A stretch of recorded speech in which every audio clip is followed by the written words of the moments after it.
Welcome to the press conference of the UDCG held by the ministers of Germany, United Kingdom and Ukraine, Boris Pistorius, John Healey and Rustem Umerov.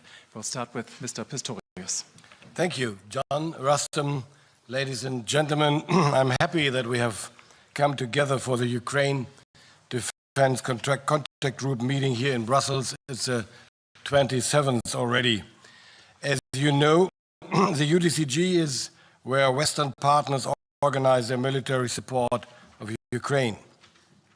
This is the first meeting co-chaired by the United Kingdom, my friend John Healey, and Germany. John, I think we did a good job this morning. We were able to make major progress today. And I'm impressed and grateful for the announcements and pledges for the support packages from partners around the world. This will have an impact on the battlefield for sure already this year. And the UDCG, this coalition, has proven that it is vibrant, willing and capable to act. The situation in Ukraine. Let us first take a look at the situation in Ukraine. Russia is continuing its attacks against Ukraine with unabated intensity. This week only, Russia launched several devastating strikes, including on a Ukrainian residential area. Many people were killed, including 9 children. Russia sent out its drone swarms to target Kharkiv in the east and Dnipro in the south, and once again, Kryvyi Rih was attacked. These acts of aggression demonstrate Russia is still not yet interested in peace. Ukraine needs a strong military, and only then can the negotiation process lead to a just and lasting peace. You are aware that we are strengthening Ukraine in many different ways. One way is to support them in building up their own capabilities. To this end, the partners have joined forces within specific capability coalitions. We are making major headway in all coalitions. What's new is this. In close coordination with Ukraine and our partners, Germany has set up another capability coalition. There are now 9 coalitions altogether.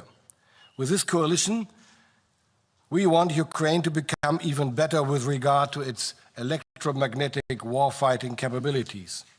More specifically, it is about operating and maintaining Ukrainian means of communication, reconnaissance and jamming of hostile communication, counter-drone measures and navigation. The support we provide to Ukraine is not a one-way road, it is a win-win situation. The insights we gain from the coalition will benefit both us and Ukraine. We will learn from it too. Besides this, we are also delivering weapon systems. The large countries see it as their role to take a lead here. As far as Germany is concerned, I can say this. The German Parliament has agreed to provide an additional funding package. More than 11 billion euros will be made available in the years until 2029, in addition to what we have pledged so far. More specifically, this year we will deliver additional air defense systems of different ranges as well as guided missiles. We will continuously make available self-propelled howitzers, infantry fighting vehicles, as well as main battle tanks and ammunition to the Ukrainian land forces. Moreover, we will enhance the options available for repairing systems in Ukraine.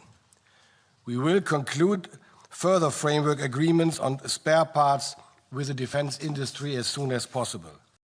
In terms of training, Germany will continue to support training missions and courses for Ukrainian personnel in many different fields. Given Russia's ongoing aggression against Ukraine, we must concede. Peace in Ukraine appears to be out of reach in the immediate future. We will ensure that Ukraine continues to benefit from our joint military support. Russia needs to understand that Ukraine is able to go on fighting, and we will support it. Rustem, this goes out to you in particular. Ukraine can count on us. Thank you. Thank you. Germany and the UK together have taken on the leadership of the Ukraine Defence Contact Group, and I'm pleased to say that Minister Pistorius and I together have co-hosted it today. 51 nations and partners involved in the contact group, from Europe, across Indo-Pacific and South America. And the new pledges of military aid announced today through the UDCG total over 21 billion euros. A record boost in military funding for Ukraine, and we're also surging that support to the frontline fight. From the UK, we will spend £4.5 billion this year in military support for Ukraine, our highest ever level. And today I'm announcing £350 million to surge that support into the hands of Ukraine's frontline fighters. That's a package that includes radar systems, anti-tank mines, and hundreds and thousands of new drones.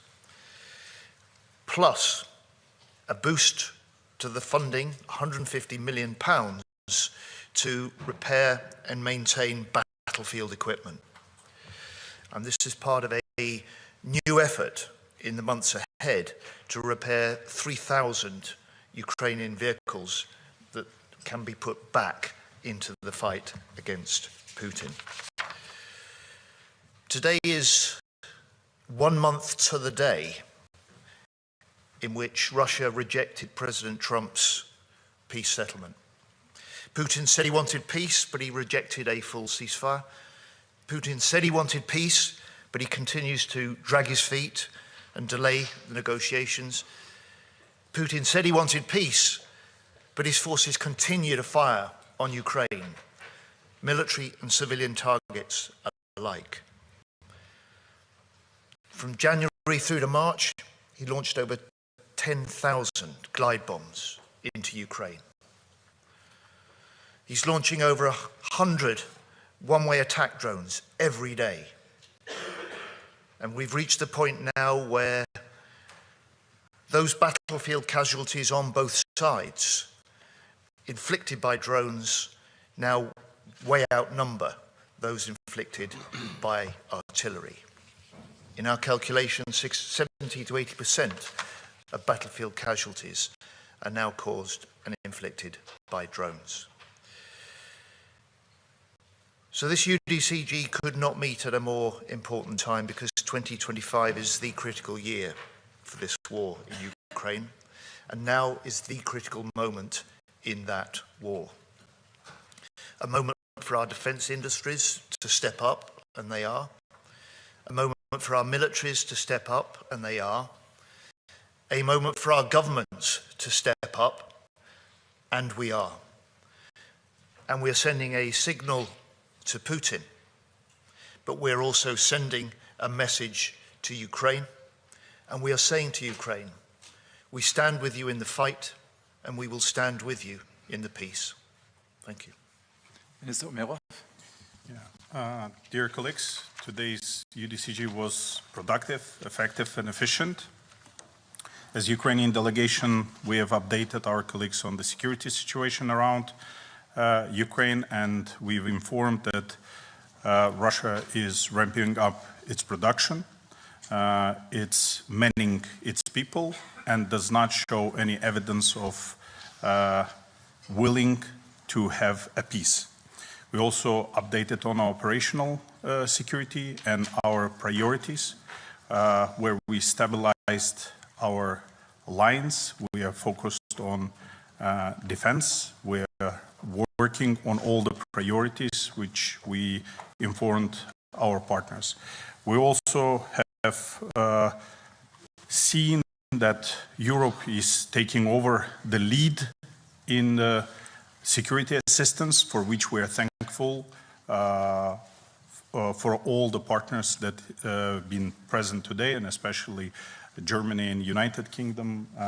Boris, John, for your personal and your team efforts to make it possible. And it shows that we are trying to stay on our feet and go ahead as a European nation. We also have our colleague from US participated in the UDCG, which means that US is continuing its security assistance and is besides us. We're thankful for the coalition capabilities that has been presented today to the lead nations, to the contributing nations, and it is one of the largest assistance that we are getting. We today, as John have announced, have heard the pledges of 21 billion in euro, which is one of the largest, and we're thankful to each nation that has provided this support. President Zelensky asked to focus on air defense, on a new Patriot systems. We have outlined this request to our partners, and we're working together on air defense in interceptors. So at this stage, I would like once again to thank all the nations for their contributions, for their support, and Germany and UK, Boris and John, for your leadership, for making UDCG very productive. Thank you. Thank you very much. There's some time for questions. We'll start with, I hope, I was given the names, I hope I wrote them down correctly. Johnny Beale, BBC. Thank you very much. Johnny Beale, BBC. If I could first of all ask you, Secretary Healey, I think you said yesterday that the plans for a reassurance force were well developed, real, substantial.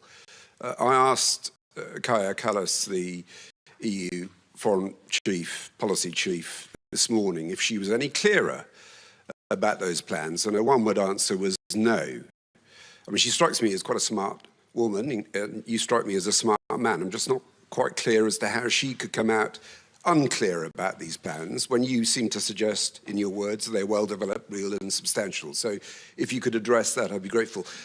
Minister Pistorius, if I could ask you, I accept that today the US Defense Secretary joined virtually, but the fact is that President Trump's special envoy to Ukraine got on to the war, got on a plane, has gone to the Kremlin, he's flown there. The US Secretary of Defense did not come here physically. Doesn't that tell us everything we need to know? That it is more important for the US to get a deal with Russia than it is to show solidarity and support for Ukraine. Do you think those are the right priorities? And then finally, Minister Umerov, if I can ask you, you talked about continuing US support. None of us are clear as to what the US, this administration, is doing. We know that there is still some of the weapons that the Biden administration promised that are coming through to Ukraine. But has this administration given you any additional support? Thank you very much. Kaja Kallas is an outstanding European leader. The European Union has played an important series of roles in supporting Ukraine and putting pressure on Russia since its brutal illegal invasion was launched in February 22. Our planning is indeed for the coalition of the willing, real, substantial, well advanced. The European Union is not part of that planning. But she still didn't know at the end of the meeting. That's the answer. Well, in terms of the participation of Pete Hegseth virtually or physically here in Brussels, it's not a matter of priorities. I think it's a matter of schedules. As far as I'm informed, he just came back from a several days lasting trip around the world, more or less. And we had some other ministers not taking part today too, because they had other schedule obligations too. So the most important fact was that he took part. He addressed the auditorium with some, I would say, interesting and correct assessments, considering what Europeans have been doing since the beginning of the year and have done before. And I think this is the most important fact about that. And in the future, in the weeks to come, we will see what's going to happen with a US participation, with the US support. I am not able to have a look in the crystal ball. We wait and see. And what I have been saying during the last months too is we should better look on our own and to do what we have to do and we can do. And this is what we are doing now. We take on more responsibility as Europeans and NATO as Europeans together with UK. We do whatever we can do to support Ukraine as long as it takes. And I think today was a quite impressive evidence for what we are able and willing to do. And this is what counts, not whether a minister takes part physically or virtually. Yeah. The US is our prime partner for both Ukraine and continental Europe or Europe as a whole. The US has told us after the new administration stepped in that they will be besides Europe, besides Ukraine, but their focus will be in Asia Pacific or in the Pacific. They're still participating in UDCG. They are providing us security assistance, and they took a lead in a peace initiative, which they are focused. And Ukraine have supported President Trump's peace initiative and participated in several occasions where US team has got all 100% of support from Ukrainian team. So at this stage, I say it's a share of responsibilities that European partners are taking the lead. US is besides us and focused on the peace, and we're working together. Our job is to make it happen. Thank you. There's time for two more questions. Isabel Schäfer, ZDF. Good afternoon. One question to Minister Umerov. You already mentioned that you needed more air defense. I would like to know if you could give us some more insight on what exactly you requested today and how you assess the willingness and also capabilities of your partners here to deliver exactly that and quickly. Yeah, integrated air and missile defense is a challenge in the world where Russia strikes daily hundreds of different missiles from cruise, ballistic, hypersonic, and kamikaze drones. So there are systems that can take the ballistic missile, that there are systems that are working on a new generation to make capability grown up. So at this stage, we're working with our partners to find additional Patriot system, additional new systems, and today, thanks to our partners, that there are commitments, and Germany is leading the integrated air and missile defense capability coalition, and there are commitments from Germany to assist us and from other countries as well. So we will find a solution to it. But air defense is a problem all over the world. So at this stage, we're doing maximum as we can to deliver it as fast as we can. And I announced today that Germany will relaunch our IRAD, which we started first time last year, to collect money from all over the world to be able to procure more systems for air defense and to increase and to give an impact to the industry to produce more.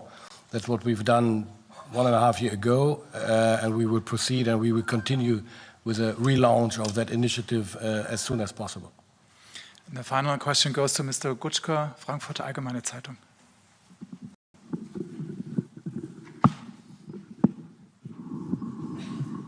It's a long way to go. Okay. Right in the middle. Okay, thanks a lot. Thomas Gutschka, Frankfurter Allgemeine Zeitung. Is actually on the same issue. So ahead of the meeting, President Zelensky had asked for a minimum of 10 more systems that are fit for ballistic missile defense. With the 21 billion announced today, which I think is the same amount that Secretary General Rutte gave us last week, is there any hope, or can you specify any numbers of of how many systems out of these 10 Ukraine might expect this year? Thank you. That's going to Minister Pistorius. What Minister Umerov and President Zelensky mentioned earlier was to require one system until the summer, if I understood it correctly. But on the long run, they need more. As you know, Germany provided already 4 full systems of Patriot. We are not able to provide any more for the moment because we are waiting for being provided by Raytheon in the years to come, which will start only in 27, when I remember correctly. So we are not able to provide more, but what we do is to try to collect all over the world any system in that range for air defense which we can find, and we try at the same time to find money to buy anything we can get, and to, as I mentioned earlier, to help to increase the capabilities, the capacities of the industry to produce more of that. But Germany is not able to provide one more system, at least not for the moment. Thank you very much. Thank you. Time is over. I'm sorry. Mr. Umerov, can we have a comment on Steve Witkoff in Moscow today, please? Do you think he's going to share a message that the US will move to pressure Putin to end the war and join up to the ceasefire that you signed up to? Because there is no signal that the Americans have done that so far. Well, we were focused on UDCG. I just heard it. So President Trump wants ceasefire. I hope we'll hear from our U.S. counterparts soon about the update and further steps on our meeting. Thank you very much. Thank you. Thanks very much. I was wrong. We provided